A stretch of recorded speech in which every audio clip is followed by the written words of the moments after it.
I'm Mel Stewart, and this is a GMM takeover of the SwimSwam Podcast. Today, we've got a coach with over 3 decades of experience in the sport.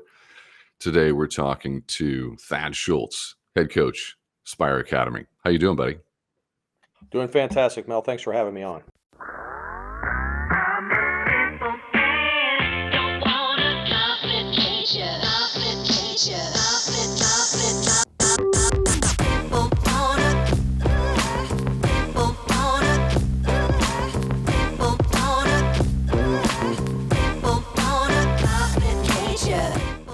This episode of the SwimSwam Podcast is sponsored by Commit Swimming, SwimSwam's exclusive team management software partner. Since 2015, Commit has been providing coaches with swimming's leading workout management software.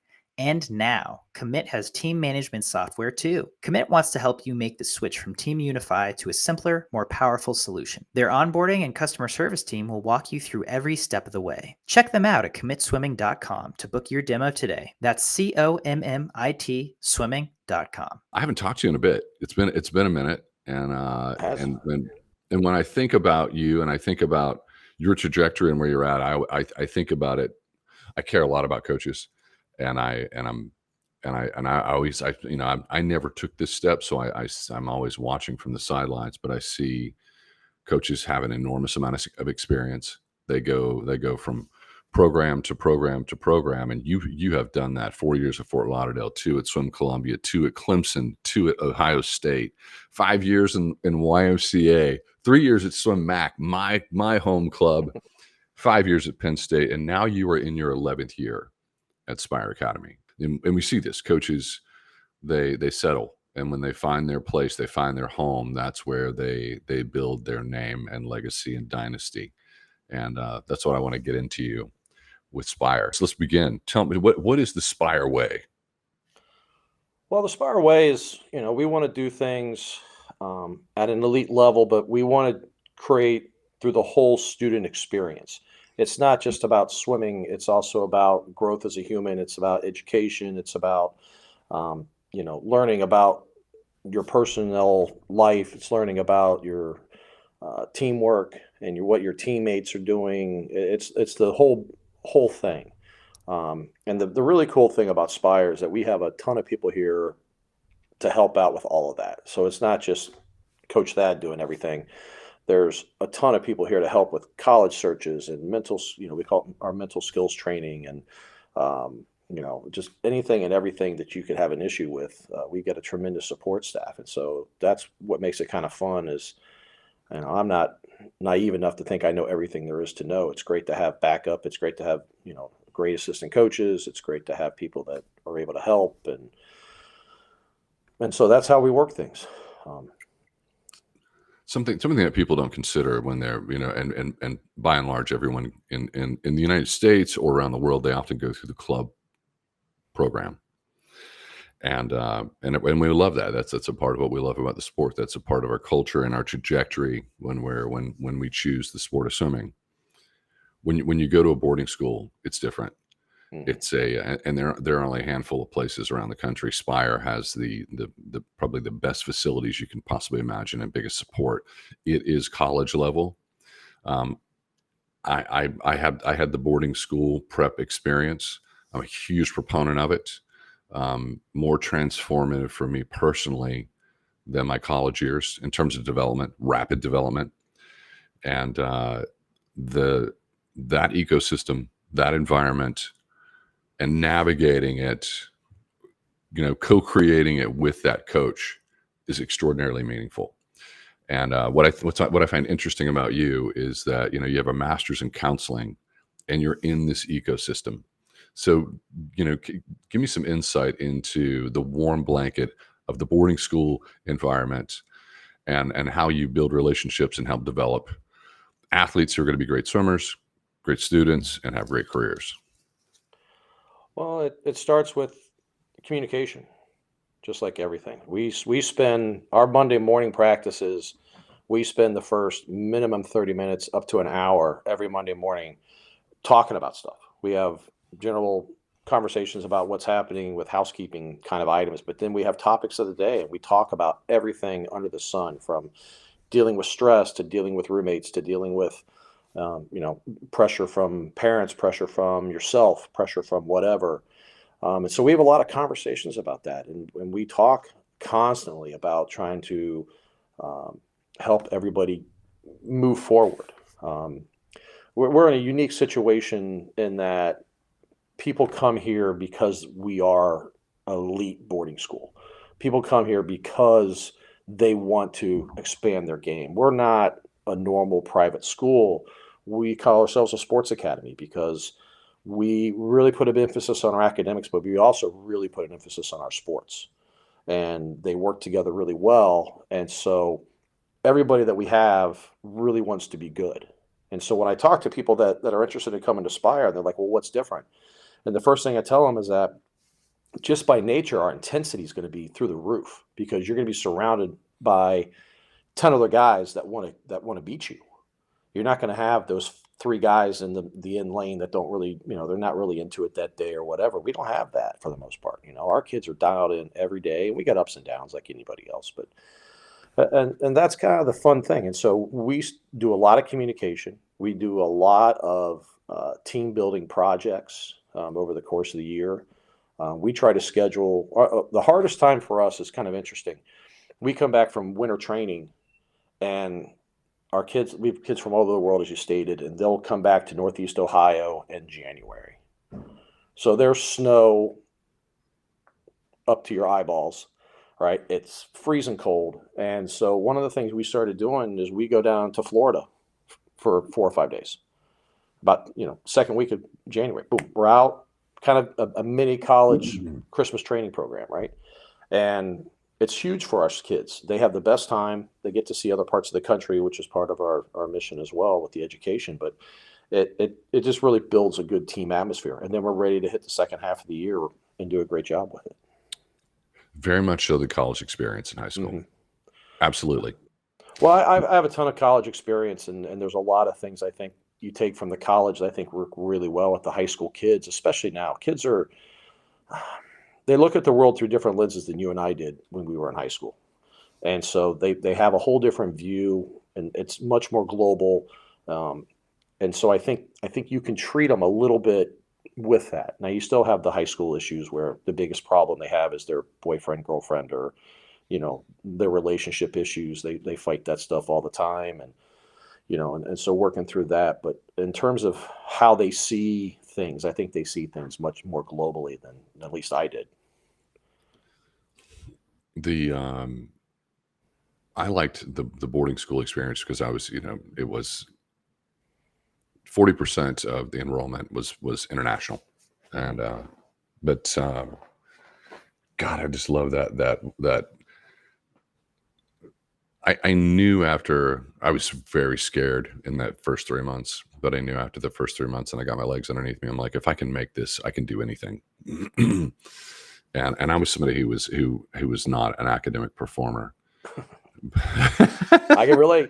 That wasn't meant to be funny. But it's I'm a very big proponent. So if you're, let's zoom in and really crystallize this. You're talking to a family that has been in the club environment for their entire lives, and they have an enormous amount of investment in their kids' lives and in the sport, and they've got to make this decision. They've got to say, okay, do I invest now and my kid at this level for the boarding experience so that they can perform in college or have better opportunities in college? What do you say to them? That's what we do. Our whole mission is to get them ready for the next level. So having the kids prepare for college, we have people with their full-time jobs to help them with the college search. And I pick up the phone and talk to college coaches all the time. One of the cool things that I've been doing for a lot of years here, and our other sports are starting to pick it up, and I think other teams across the country are starting to do it as well, is we take visits. We go down and we'll go to a big time D1 school like Ohio State, and we'll watch a practice or we'll watch a meet, and we'll sit and we'll talk with Coach Dorncott and answer questions and talk about the college recruiting process and everything, do a campus tour, the whole thing. And then we'll go to Kenyon College, top D3 program in the country, and we'll sit down there and we'll talk watch a practice or watch a meet, and we'll sit and talk to their coaches and do a question and answer period. And we'll go to Virginia Tech and meet with those guys, and we'll do a lot of that over the course of the year, because just like you were saying, we're SPIRE's about 35-40% foreign as well, but the swim team is about 60% foreign. And so a lot of them have no idea what college swimming is. None of them have any idea. And a lot of our American kids, if they don't see them playing football on Saturday, they don't know that they exist. And so trying to expose them to, I think there's something like 250 different colleges in the U.S. that have swimming. It's a huge, and there's great opportunities at all levels. So I think, I like, if we can dive into the future of the sport, some thoughts that I have on it. I listened to your talk with Bill Dorencott the other day, and I thought you guys made some really good points. But one of the things that I keep coming back to is there's hundreds of thousands of people swimming in this sport, not just in the U.S., but around the world. It's not going to go away. And it's going to be different than what we've had, but change isn't a negative, right? You look at baseball as an example, how they're doing the pitch clocks and how they're, they want to get rid of the umps and have the thing, and even going so far as the Moneyball movie and how they're kind of going through all of it. It just make changes to make the sport different, but not worse. Are there going to be less opportunities? I don't know. There might be less opportunities at major D1 schools, but that doesn't mean there's going to be less opportunities for people to make the Olympic team, right? I'm drawing a blank on the name of the guy from Wyoming, 2004? Scott Usher. Scott Usher, thank you. Right? Who would have ever thought that was going to happen? Right? Scott Usher, who became who headed up the foundation for USA Swimming, and then went to fencing as headed up their foundation. Now has a company in swimming that raises money for colleges and clubs, and it's doing really well. But Scott's a friend, and I really love him. He's a sweetheart. Yeah. Katie Miele, I used to know her. She was best friends with one of the girls we coached at Penn State. And so we would go to nationals, and their coaches wouldn't show up, and she'd hang out with us. And, she goes down and starts swimming at MAC, and then all of a sudden she's on an Olympic team. You can make those levels of swimming anywhere if you're committed. You've got, coaches that are passionate. So there seems to be a lot of gloom and doom being concerned about the house thing, and I get it. I would be stressed about it as well, but I don't think there's going to be less opportunities. I want to come back to this topic, but I just wanted to pull something out from what you said before, and just in case any parents are listening or any swimmers are listening, and they're like, "Hey, I might want to consider boarding school or prep school." When you take trips to universities, is it just the seniors, or does the entire team go? We take everybody. Okay, that's it. So if you're listening now, we sort of did that when I was in boarding school, but not the way SPIRE's doing it, and it's extremely smart. So the education begins with, hey, this is where you're going, and this is what you're going to do, and here's the coach, and you can talk to them. Yep. Because if I hear, in my experience at SwimSwam, is I get hundreds of phone calls, and parents are calling me, and they're saying, my kid is trying to reach this coach and have this conversation, and the coach is too busy. And it's hard to navigate that ecosystem. It's hard to navigate, where you're going to go to college. And the stress that I hear in parents' voices and the frustration in their kids' voices. So, but you can't be locked in. You know this. You can't be locked into one place. If you're locked into one place, then you got to be willing to, take the negative as well as the positive. We have kind of I call it a 4-strike policy when we talk to college coaches. We reach out to coaches, and we give them 4 opportunities to acknowledge us in some capacity. If we don't hear from them after the 4th time, okay, then that's okay. We're going to move on and find somebody else, because not everybody's a good fit everywhere, and you don't know what's happening. And, but we go through that whole process many, many times.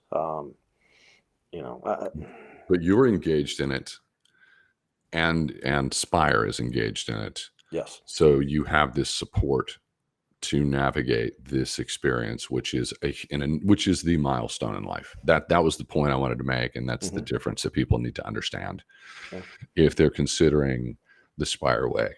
Let me bring it back to what you're talking about. You were referencing the podcast I did with Bill Dorencott, director of swimming diving, Ohio State. Super. He's a sweetheart. He's a well-respected coach who has, everybody that leaves his program respects him and loves him, which I think says a lot about his character. Super smart guy. Does a great job. And of course, you're referencing House versus the NT2A. We're in a post-House versus the NT2A world where we're going to navigate this. And a lot of people in swimming, the fear and the concern and it is fear. It's fear is that it's going to change. And that's just in my conversations with people who own data companies. We own a data company. And what we're seeing is that it's going to change. It might shrink a little, but it also could rebound. It looks like it's more resilient than people realize. And the brands might change. The names might change. You might have a lot of people who might have gone to a top 20 D1 school and they go to Kenyon now, or they go to Emory. And I don't know that that's a bad thing. What do you think? I 100% agree. 100% agree. I don't think, I just had this thought as you were just talking. I remember when Janet Evans burst onto the scene and how many people flipped out about how she swam, how she trained, right? Changed the whole paradigm of the sport, right? How many coaches were panicking about this? And it happens repeatedly. When Marsh was able to put together some of the stuff he did at Auburn, people didn't understand it. People freaked out about it. And, it's going to ruin the sport. It's all sprint all the time or whatever which isn't true. But, you don't know. You don't know what's going to happen. And I think there's too many, smart people, but too many people that are involved in the sport for it to, I don't know, it's not going to go away for sure, but even to have a hiccup. I'm old enough, and I think that you are too. Although you're not graying, which makes me very jealous. I'm old enough. So I was on the team. I was always the youngest swimmer, and with Janet on the national team. And I remember everyone talking about her swimming straight arm and slapping the water, and how dare she swim so fast with this ugly stroke. Yep. And I want to tell you this: we are the same age. I was a 4:16 500 freestyler. I'd swim the 1,000, in season and in college and pop off a 9:10 unshaven. Nice. I swam distance. I would go to training camps with Janet Evans, and she'd swim straight arm and she'd slap the water, and I swam behind her. I believe it. I was trying to draft. Marsh coached me for a summer, and then I saw sort of like the beginning. He was only 30 years old. I saw the beginning. This was at Las Vegas Gold of this sprint training.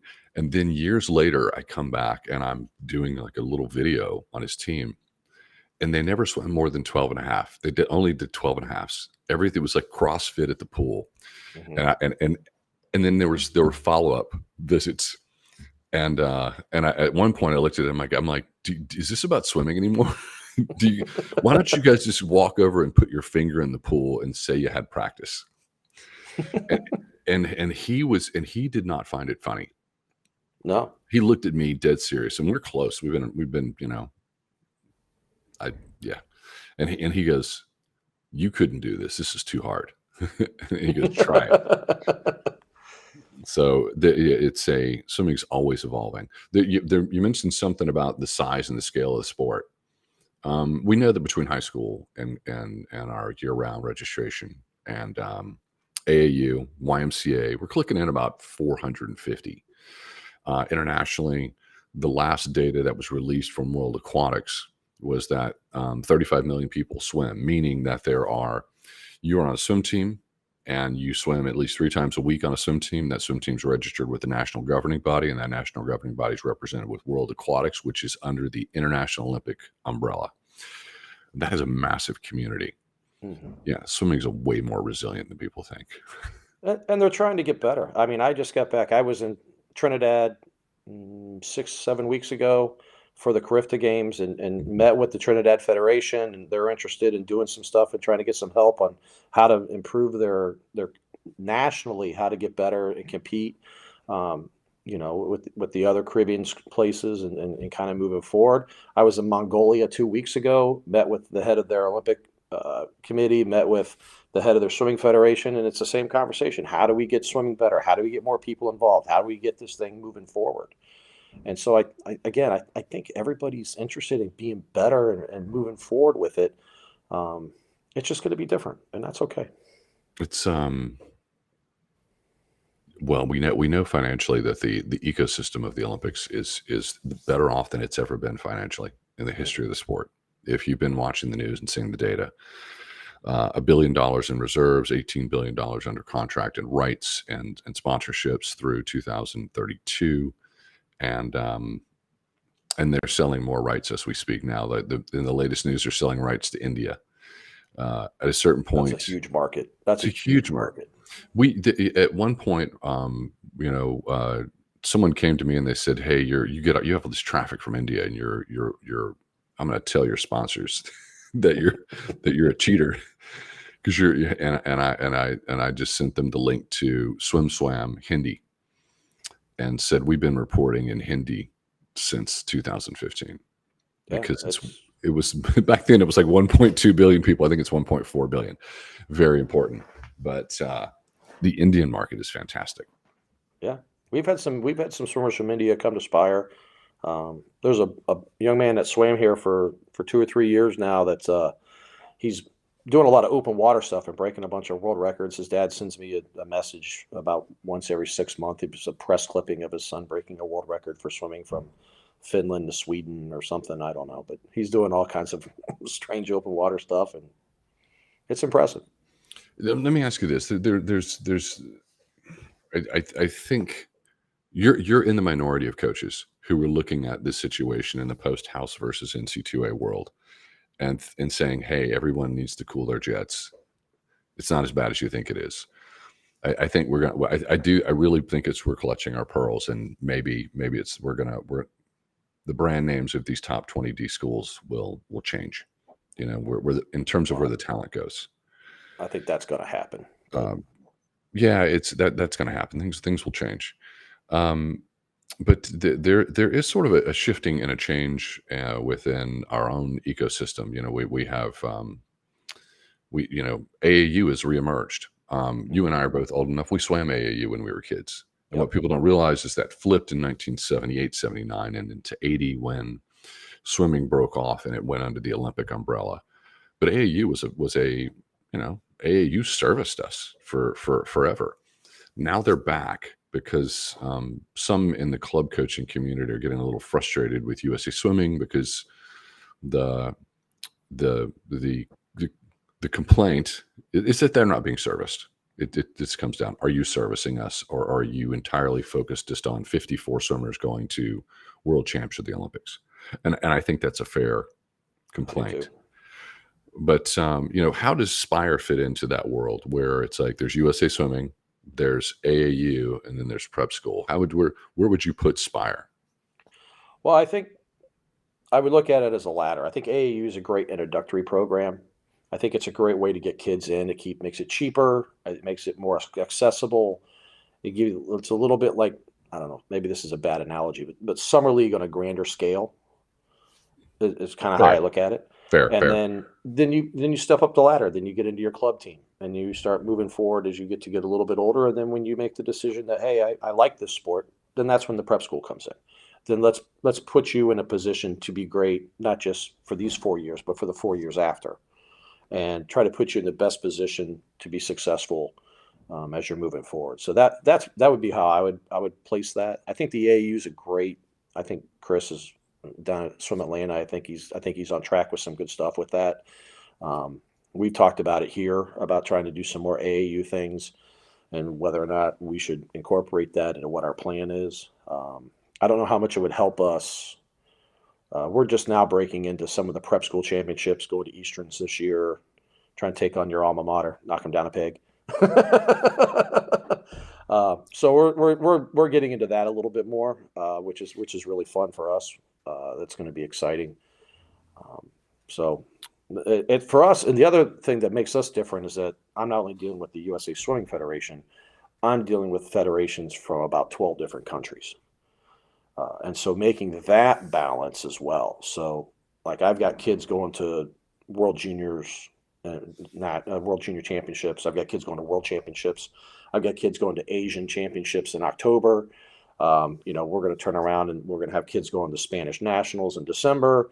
It's a revolving door with us with a lot of that. It's just making sure we're putting kids in the right position to not just excel here, but excel at their home country. And we want to encourage that. We have a lot of kids that come and, well, what about this meet I've got? Great. Let me know when it is. Communicate with me. We'll figure out a plan and we'll get you ready to go. And you're going to swim fantastic. You have unique insight into national governing bodies around the world. I thought maybe that I was the only person who had that unique insight. No, I deal with a lot of governing bodies.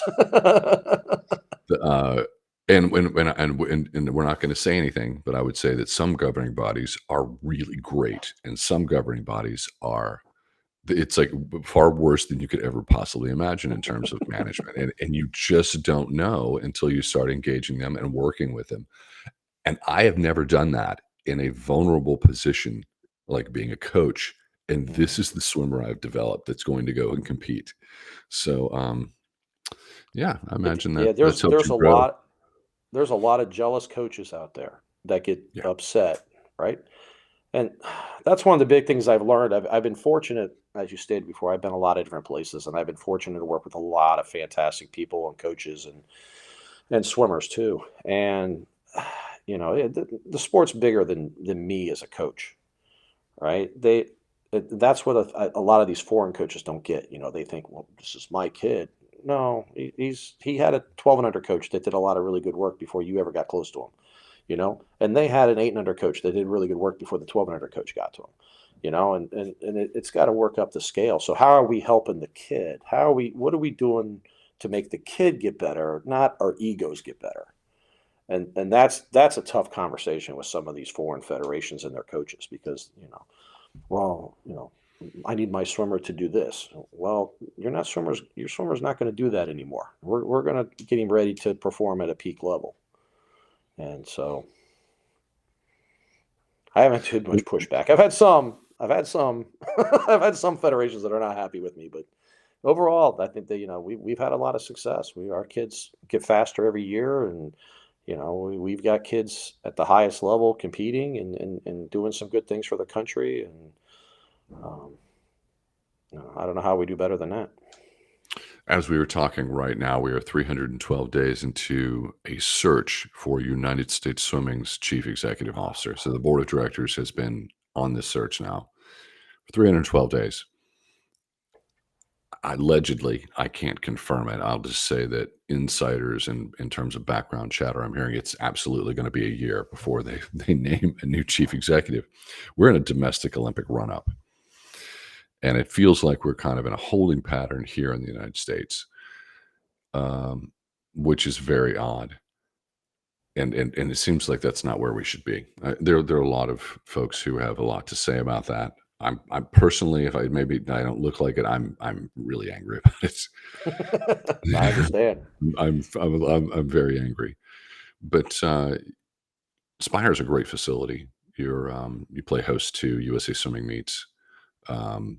And USA Swimming seems like they're a partner that you engage. What's been your experience with them?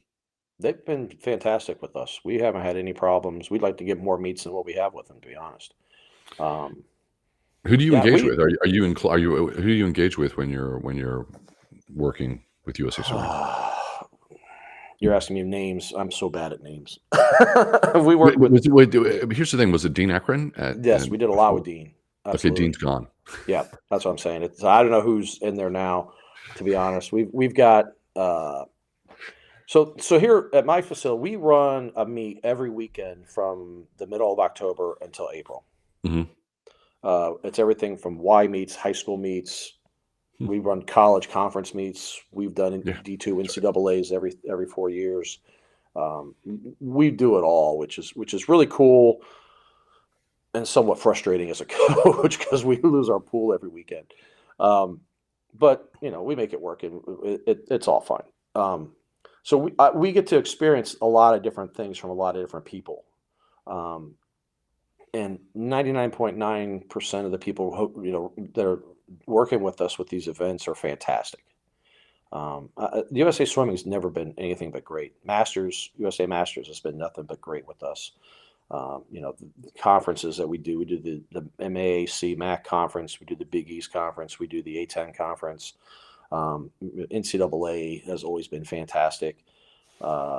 We actually have a fun. Our staff does a great job, so that helps. But I haven't run into anything. But I feel your pain talking about the governing of what we're trying to do for 3 years from now. Because the SPIRE has great facilities. Everyone needs to be nice to you. Well, we think we're the nicest pool, like from Indianapolis to the ocean. So, I could argue Ohio State, but because I was in the design process because that's when I was at Ohio State a little bit. But when Coach Wadley was running that, we would talk about different things that needed to be done, and I learned a lot about building pools through that process. But our pools, with the exception of not having a 10-meter platform, we got everything you could possibly want. I think working out and being in an ecosystem that has a facility that's world-class is dire if you're somebody who really is going to be serious about this and see your career through college. And so yeah, SPIRE checks that box in a way that that no one else does in the United States, certainly at the prep school level. I was making a joke that everyone has to be nice to you about the facility, but they do. If they really want that. Swimming stands on the shoulders of universities and now prep school that where someone will make that investment, and without it, the sport doesn't move forward. In terms of, I didn't have this experience because Mercersburg did not have these types of facilities, so I didn't see all these meets, and I would think that would be a great experience for someone in prep school. It's the ability to see conference meet is and dip in is very meaningful. Well, it's a big help. It educates our kids, and it's even our visits too. We went the first time. I remember, not the first time, but we brought a bunch of kids down to Kenyon for a meet. And I had a group of kids from Egypt, and they had no idea about swimming. They thought it was Florida and Cal and a couple other teams, and that's what they thought swimming was. And we talked about, we're going to go see this D3 school. And like, oh, they don't swim. They're terrible, yada, yada, yada, yada, yada. And we went down to watch Kenyon swam Denison in a dual meet. Unrested and suited up, but unrested. And we'd watch events, and I turned to him, "What do you go in that race?"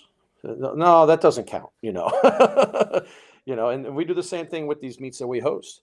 Our kids will sometimes they help time. We get sit up in the stands and we talk about, evaluating, this race versus that race and how their race strategies and we do all that and they get a better understanding of there's a lot more depth than they ever thought there was in the sport. And B, that some of these schools are very viable options for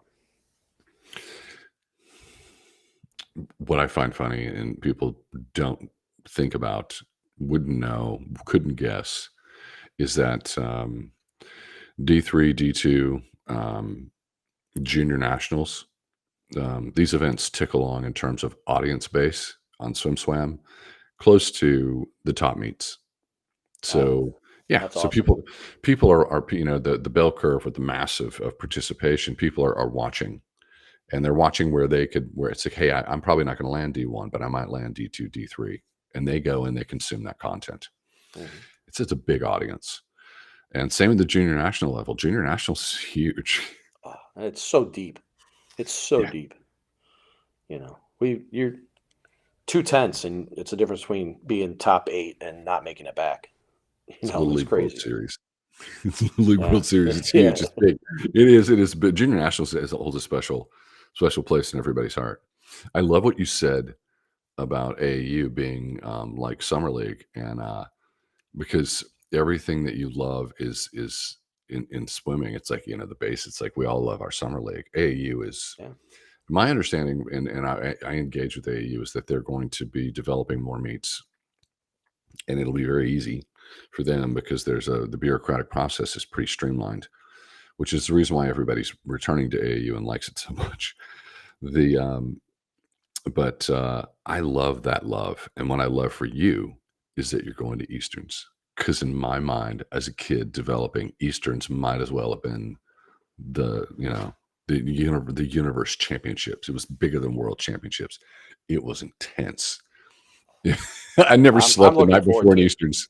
No, I think we need more of that. We just started doing dual meets a couple years ago because of getting our accreditation worked out and all that. And, the team atmosphere, and you talked earlier about, our culture, and that really is one of the big things that took us a giant leap forward.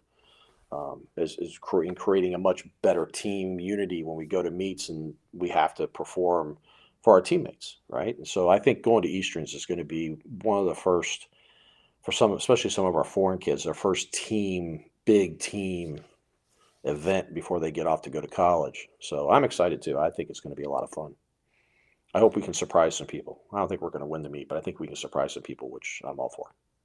We see a lot. We see a lot of teams coming to Easterns, and they drop in, and they're in the middle of the pack, and that lasts about a year.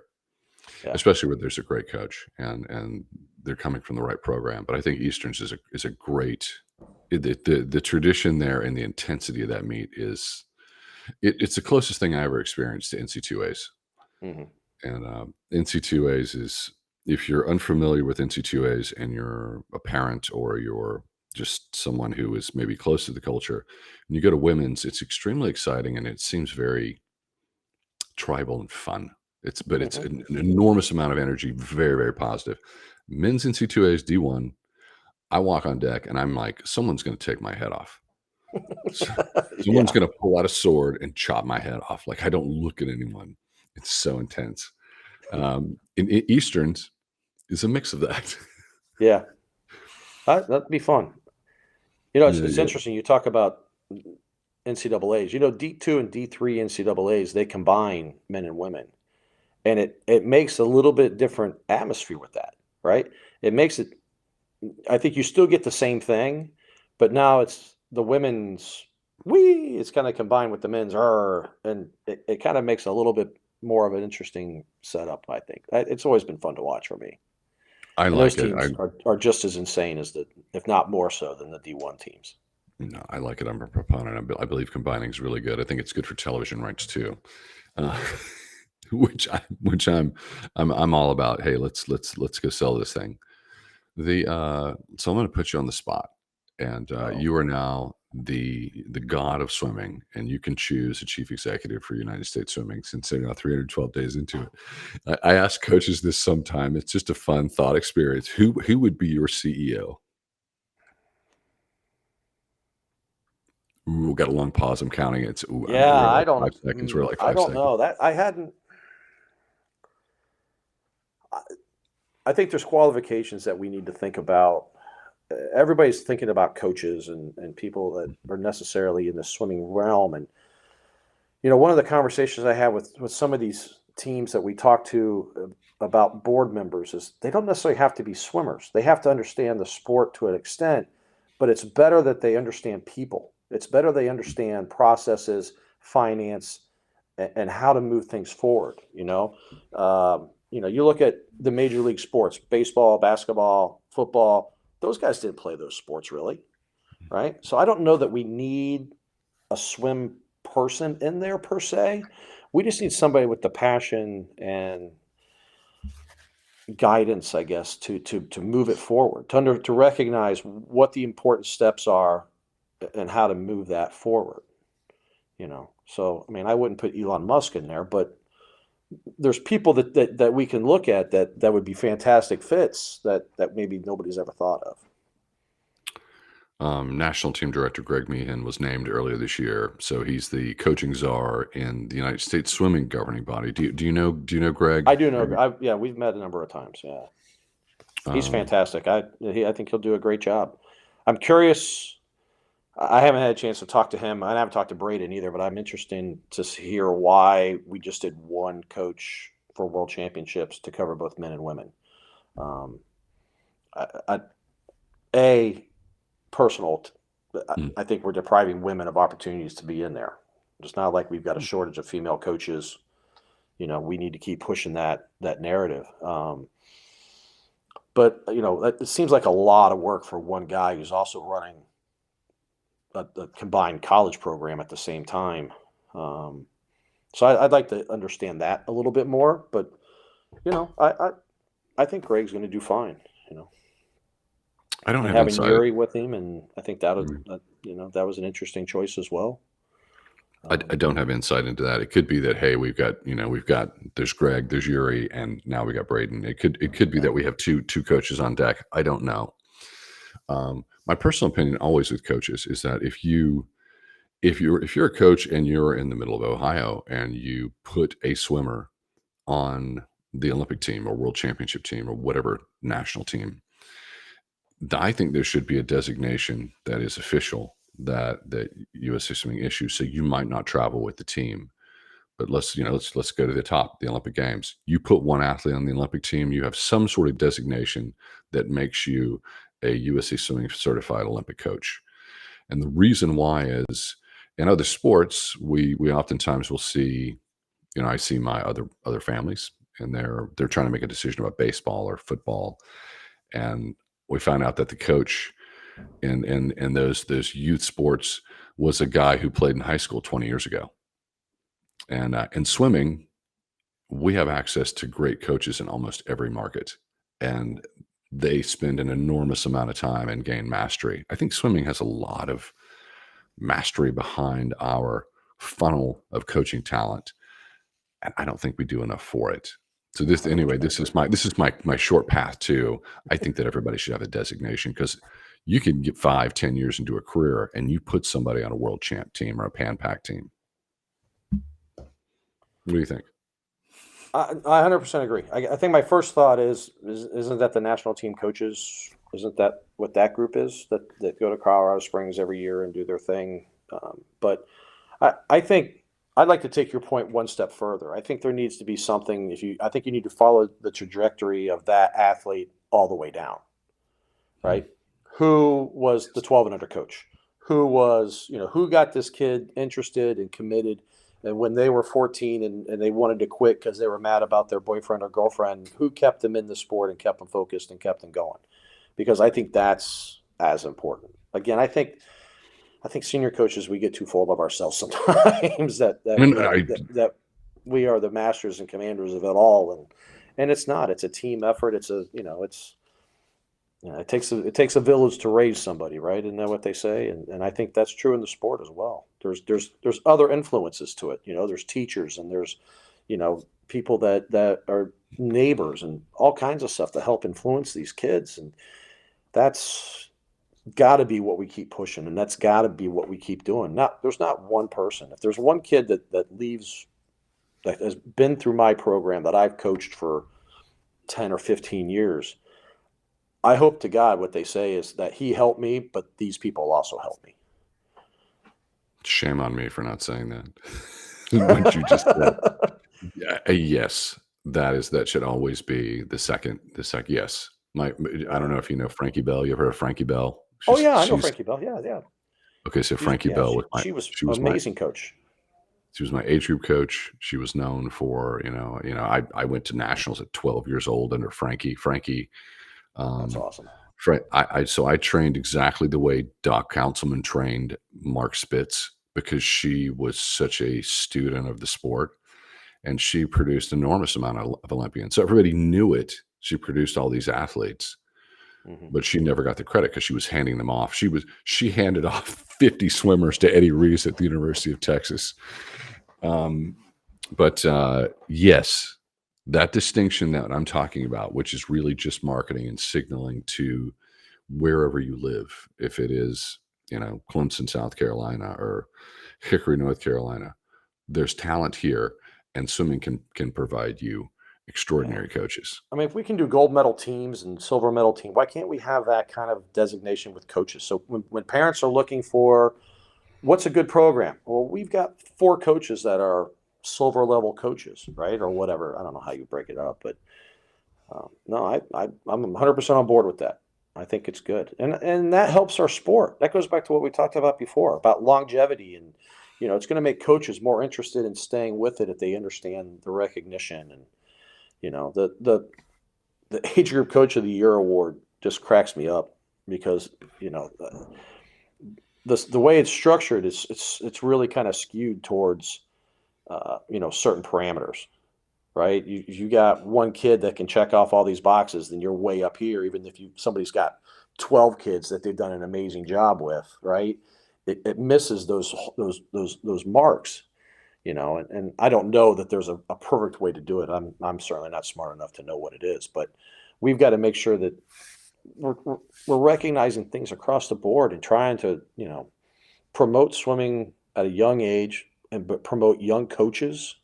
We want them long term. We want them. I've changed, and David Marsh is partially to blame for this. When I was a younger coach, I used to tell people how great coaching is and how much I love it, and you should try to do it too. And as I've gotten older, I don't do that anymore, because it's a hard job. You're doing this. If you're invested, it's 24/7, 365. I get phone calls at 2:00 in the morning from parents and families, and this happened or that happened. And, I got a speeding ticket when I coached at Clemson because one of my kids fell down in the dorms, and it was 1:00 in the morning, and I'm rushing over, and I got pulled over. Just that's the life, and that's not hard. That's not easy for a lot of people. That's a really hard life to have. It's hard to have relationships. It's hard to have families. And unless you're in a few specific spots, there's not a ton of money to be made in the sport. We report college coaches. We report college coaches' salaries when we get them, and we get a lot of pushback for that because some of the salaries are quite high and eye popping. Mm-hmm. The reason why we do it is we're telegraphing to most. It should be, just full disclosure that this is publicly available information because we're dealing with, taxpayers' dollars going toward. But we do it for one reason. We do it so that other coaches can see what is possible, what can be made, and what they can do when they walk into that athletic director's office and say, "Hey, this is where I'm at, and he's making X." Because we want coaches to be compensated better. And I see that, and I'm 100% on board with that. But we got to figure out a way to do it better with the younger coaches too, with the club coaches. How do we get, and it's hard if your full-time job is coaching and you're at a team in, Sandusky, Ohio, or wherever that, there's not a lot there. How are you building a team of, 300, 400 kids to be able to make enough money to do some of these things, If you're in Atlanta, it's a little different. If you're in Los Angeles, it's a little different. If you're in Austin, Texas, it's a little different. But that's not most of the country. How many teams are there in Kansas? How many teams are there in Oregon, right? And those are great spots with lots of good athletes.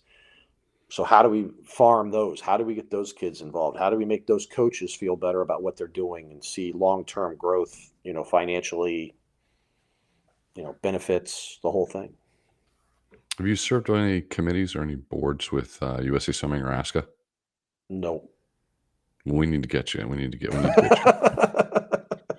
We need to get you in the room, buddy. These are the right kind of conversations we want to have. It's look, it's been good catching up, and Yep. I hope we can do this again. But is there anything that I missed in this conversation that you would like to say? No, I really appreciate your time and effort. I think you guys do a phenomenal job, and come to SPIRE. We're coming to SPIRE. I'm gonna be a grad assistant coach. Come on, man. Come on. You got to come down and just hang out on the pool deck with us a little bit. I got to know We've that you're got, available. We got 300 campers. We got 300 campers here this summer. We got That's a lot right. of stuff going on. We all over the world. I got 3 Russians in my camp right now, which is crazy, and a kid from the Ukraine. So Wow. it's pretty interesting. We had a girl from China that was here last week. If you check out our Instagram page, you can see some really cool shots of what we're doing and how we're doing things with the camps. SPIRE_swim. I'm gonna, I'll put that in the show notes. We're gonna pop over there as soon as we're done with our conversation. I'll start leveraging it out across our platform. I'll also do it when we release the media for this conversation.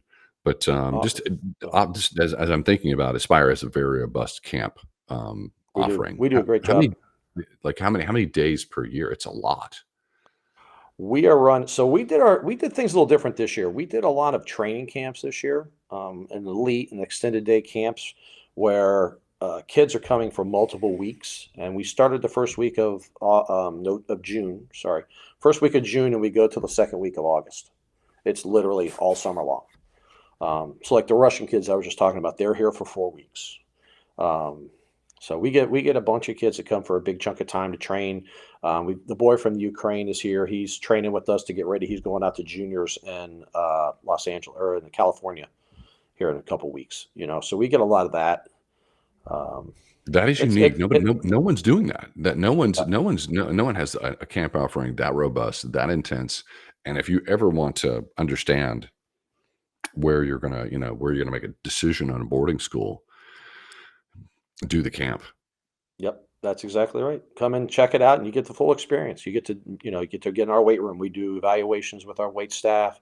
They meet with our mental skills coaches, and we talk about some basic stuff like goal setting and some of those kinds of things, and try to teach some of the younger kids to look long term. I spent time this morning. We talk about the energy systems a lot, because I don't think kids understand why we do the things we do. What's aerobic? What's anaerobic? What's max VO2? What, thresholds? And, we kind of go through everything in very simplistic, but, just making them understand why you can't stop to fix your goggles in the middle of the set. Why you can't get out to go to the bathroom in the middle of the set. Why this is important to put this effort forward when we're doing this kind of set. Otherwise, you're not getting what you need to out of the practice.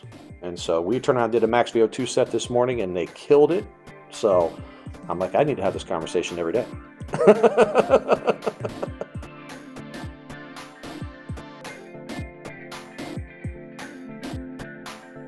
You've been listening to the SwimSwam Podcast. Stay tuned for new episodes every week.